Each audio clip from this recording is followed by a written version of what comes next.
Hi, good morning, everybody. It is Memorial Day weekend. Today is Saturday, and Paul and I are about to head out the door to drive to Chestertown, Maryland, which is Paul's hometown. It's on the Eastern Shore, and Chestertown is absolutely cute as a button. So I'm always happy when we can go there and visit my in-laws. We usually only make it there at Christmas time, but we thought that it would be fun to go this weekend to the Chestertown Tea Party. We have done it a couple of times before, so this is not new to us, but it's always a good time. So to tell you a little bit about the Chestertown Tea Party, supposedly, I think in 1774, the town of Chestertown had a tea party a la the Boston Tea Party. I'm not sure if this actually happened. I don't know that anybody is 100% sure that it actually happened, but nevertheless, Chestertown likes to celebrate it, even if it is just a legend. And they do a reenactment every year as part of this festival. And there's also just a lot of, food vendors, people selling stuff, lots of little performances. People dress up in period clothing, and they're like, reenactors scattered around doing little performances. So it's a really cute festival. Chestertown itself is really cute. So we are going to have a good time. We're about to head out the door now, and I just need to put down some extra food for the cat, and then we will be ready to hit the road. And of course, as always, I'm going to take you along with us.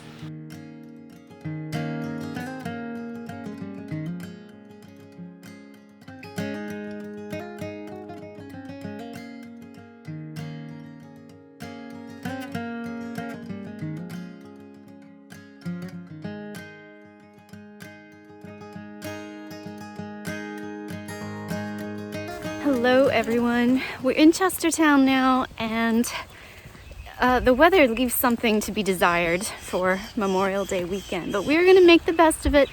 So it's about lunchtime, so we are heading downtown to the festival. It's only a 10-minute walk from where Paul's parents live, so yeah, we're just walking there, and we're gonna get some food from one of the vendors.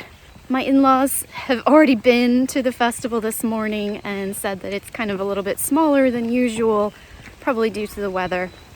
But we'll see what we can see and do what we can do. And if we get tired of being rained on, there is a charming bookstore in Chestertown that we will probably visit. They've got a cat. I love the bookstore cat. And there's also a very cute coffee shop that we like. And what else? They said that there's like wine and cheese somewhere, so hopefully that's indoors. So yeah, we're gonna have a nice afternoon, and then we have a sail on a schooner that is supposed to happen from 4:30 to 6:30. It is likely to be wet, but whatever, we love boats. So we especially love historic boats. So Paul in particular, he builds model ships. So we are going to be going sailing on the schooner Sultana, which I think is like a permanent fixture here in Chestertown. I mean, it goes around the bay, but it was built here. It was built here, and I see it every year when we come to Christmas. It's a pretty boat. I've never been on it, so we're going to be on it today, so that will be nice.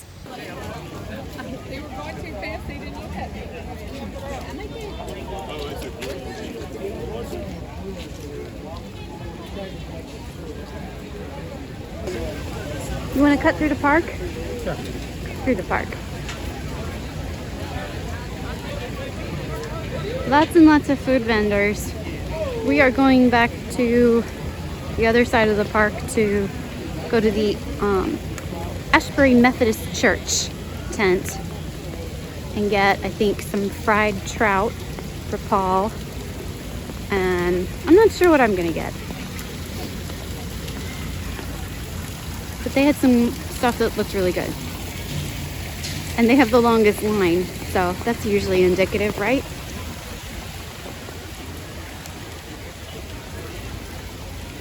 This is them with the smoker. So they have some barbecue.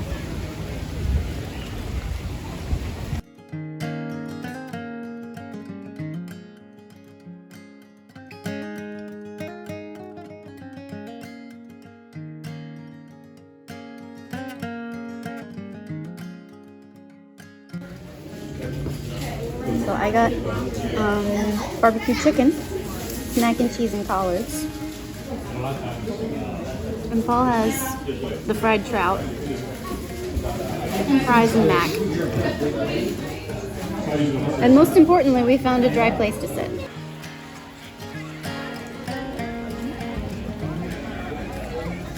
It's almost 2 o'clock, so they're about to do the reenactment. And in fact, it looks like the reenactors are already on their stumps so that the crowd can see them. And then they're gonna go down to the river and dump some quote-unquote tea into the harbor. Resolved that no duty or taxes can be constitutionally imposed upon us, and by our own consent given personally or by our own representatives. Third, resolved that the act of the British Parliament restricting the colonies to a duty on tea for the purpose of raising revenue in America is unconstitutional and calculated to enslave the Americans. Father, the Gettys is in the harbor. The Gettys is in the harbor. Son, what is that? Father, the Gettys is in the harbor. Gentlemen, merchants, farmers, craftsmen, and all good fellows, gather around and hush your murmuring. There's dire news from the city of Boston. A new act has come from England, a new act of abuse and oppression. It is titled the Coercive Acts, but it is already being referred to as the Intolerable Acts. That's because they are intolerable. They imposed the ports of Boston. What will they do to Chestertown? There are 4,000 soldiers under General Gage, and they have each been given the right to force their stay in any good man's home. I would burn my home before importing any British regulars. The courts have been stopped, and the town meetings have been forbidden. We'll never give up our right to public meetings. Never. They are what keep us free. Gentlemen, the time has come for us to stand together as free and honest men in protest to what is being done to our brothers in the city of Boston. The governor of Massachusetts has become brutal and oppressive.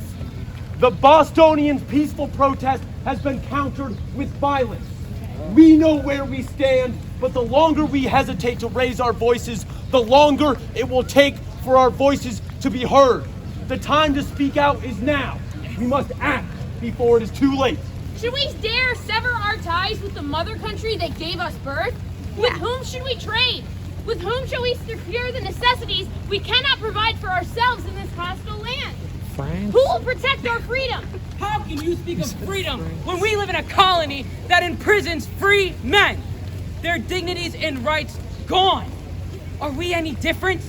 How can we live here and let our freedom and dignity go with them? If we cannot do anything, we will lose our pride and our self-respect.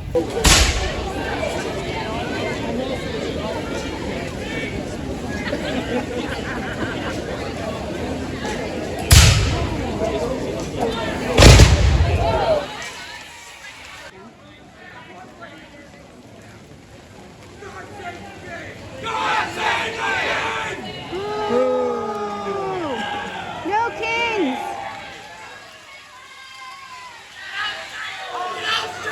Down street!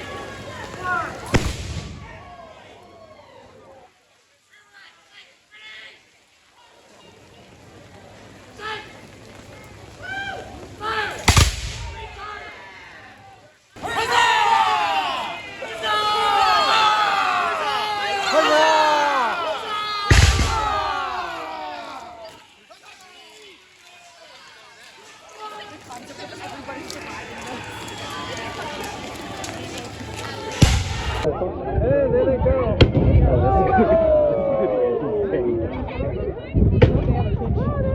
The tide.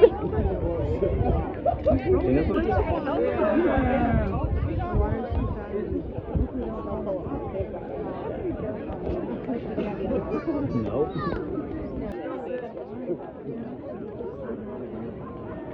Hey, someone got on the boat.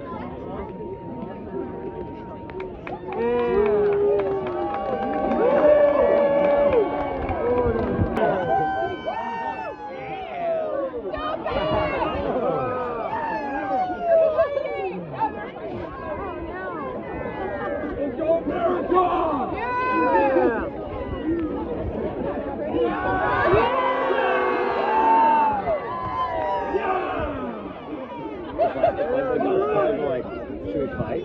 Yeah, we should.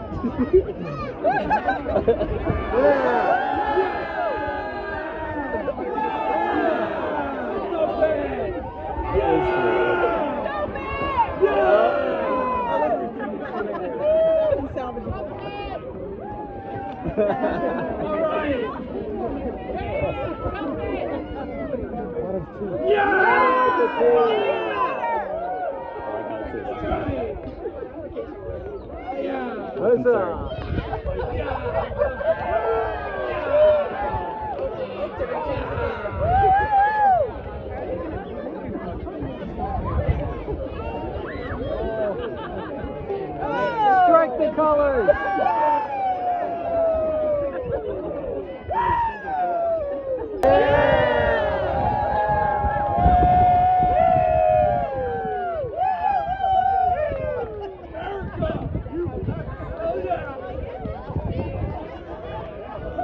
Alright, they did it. They dumped the tea, raised the American flag.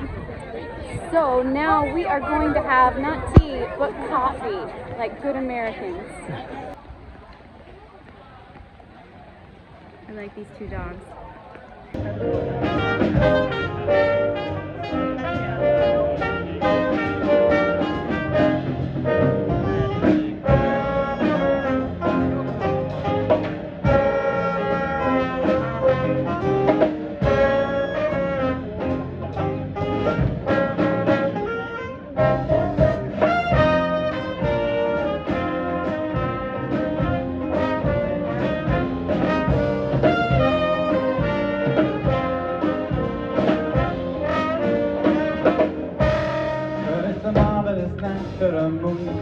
So it's the star up above in your eyes, a fantabulous night to make romance beneath the cover of October skies.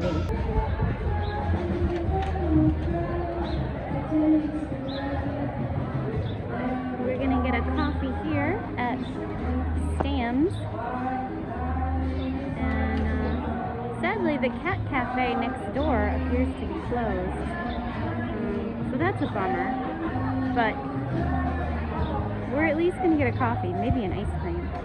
It's not the day for ice cream, but you gotta do what you gotta do. There you go.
supposed to sail on the schooner Sultana at 4:30, and it's about 4:28 now, and no one is here.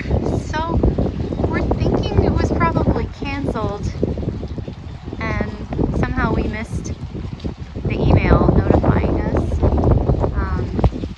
I mean, the rain has let up, but it's pretty windy and cold. I don't know, maybe it's not safe to sail. I mean, I've never seen the Chester River this high. But yeah, it's deserted down here, so I think they must have canceled the sail, which is a bummer. We were pretty excited about it. I mean, to be fair, it's not exactly the best day for sailing, so I think we can live without getting on the boat. Like, I would have had to wear my hood like this the whole time because it is just windy and cold and damp and unpleasant. And it would be more fun to do on a nicer day. So I don't know, maybe we'll come back next year and try and sail on the Sultana. But Paul's gonna take a bunch of pictures anyway, because he is a historical boat nerd.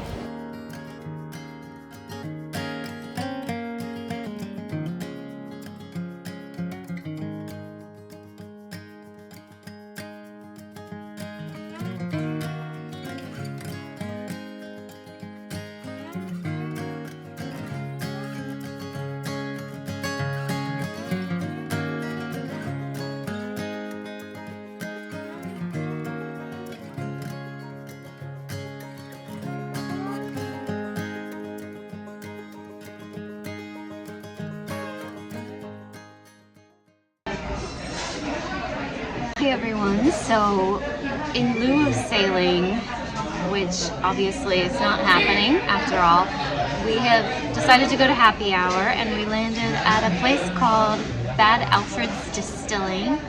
It's a cute little pub kind of place, and we're just gonna have some cocktails and warm up a little bit.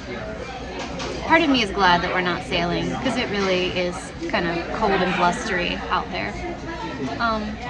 Even though I've got my authentic Irish fisherman's sweater on, I've still been cold walking around, and it would have been even colder out on the water. So, it's fine. And we're just gonna warm up, enjoy some cocktails, and then go back to Paul's parents' house and have dinner with them.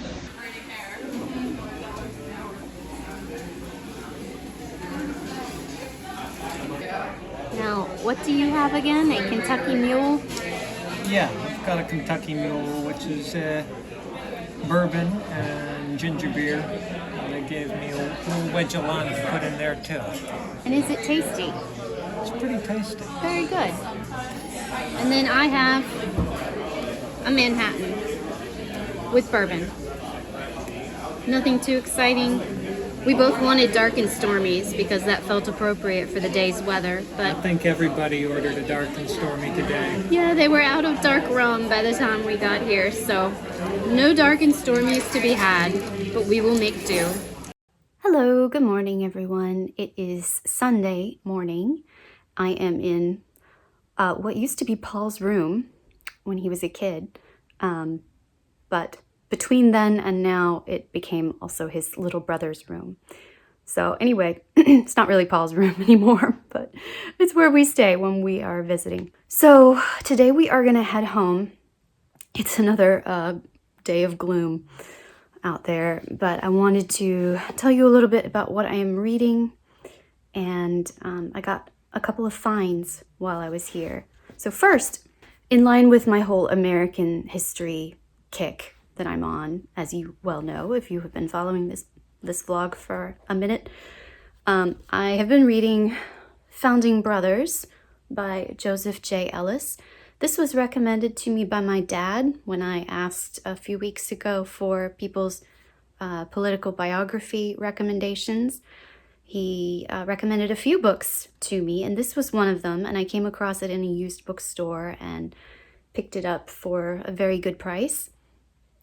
And it is not a biography of one person, it's really a biographical portrait of 7 of the founding fathers, or founding brothers, as Joseph Ellis has styled them. And it focuses on kind of individual events in their lives. Like, for example, the first one that the book focuses on is the duel between Alexander Hamilton and Aaron Burr. So it doesn't really give you like the story of any one person's life. It just focuses on snapshots in time from the era of kind of maybe like 15 years following the revolution. These people had to kind of take the mess that was left after the revolution and turn it into a country. So it's very interesting. It's very dense. You have to be wide awake and focused to read this book. Yeah, it's not a light or easy read, but and some of the chapters I have found more interesting than others. But it's very good, very well done. So I'm like a little over halfway through this. And then yesterday at the bookshop, I picked up something I'm pretty excited about, the autobiography of Mark Twain, edited by Charles Nieder, Perennial Classics edition.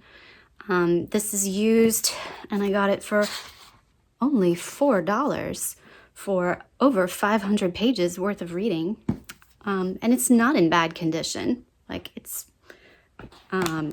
obviously old, but anyway, I've heard wonderful things about the autobiography of Mark Twain, and I'm really looking forward to reading it. I have read Huck Finn and Tom Sawyer, but no other Mark Twain. But I know how incredibly witty he is, and I feel like he is such a quintessential American writer that this will be good. It is one of the Modern Library's best 100 nonfiction books of the 20th century. And from the introduction, Charles Nieder says, Mark Twain's autobiography is a classic of American letters to be ranked with the autobiographies of Benjamin Franklin and Henry Adams.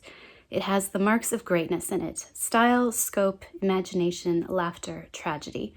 So yeah, I think it sounds pretty good. I am a fan of someone who is a great fan of this book, so I kind of want to read it just because someone I trust gushes about this being one of her favorite books of all time. So that's really why I want to read it. And then, just now, Paul found this. His parents have an incredible DVD collection, and I had mentioned recently wanting to rewatch this. I watched it in college and was pretty gripped by it, and this year just feels like a great time to rewatch it, and that is the John Adams miniseries, based on David McCullough's biography of John Adams. I mean, it was so good. I just remember watching it in college with a group of friends, and we were all just like gripped by it, and we all cheered whenever Thomas Jefferson was on screen because I was at UVA, which he founded. But anyway, yeah, looking forward to rewatching this. And who knows, maybe I'll end up reading David McCullough's biography. Probably not, because I got a lot to read over the rest of this year, y'all. Like, the American history and literature books are stacking. But anyway, I think we are going to head out pretty soon. We got to get home and look after Edgar. Edgar, in case you don't know him personally, he has a gazillion health issues. And so I don't like to leave him by himself for very long. One night is it. Otherwise, I have to have a sitter look after him. And honestly, no sitter wants to look after a cat with this many health issues. So when we go on vacation, he has to board at a place with a vet on site. Poor Edgar. He has diabetes. He has a skin allergy. He has hypercalcemia, too much calcium in his blood. He has constipation. He has arthritis, and now his vet thinks he also has dementia. So bless his heart, he's hanging in there, but just barely. But anyway, he takes a lot of medication, and yeah, he cannot be left alone for very long. So we're gonna head back and make sure Eddie's okay.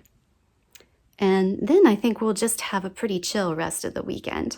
I am off tomorrow, so hooray for that. And hopefully we'll get, you know, a crack in the clouds, but I don't really think so. I think it's supposed to be gray, gloomy for the rest of the holiday weekend.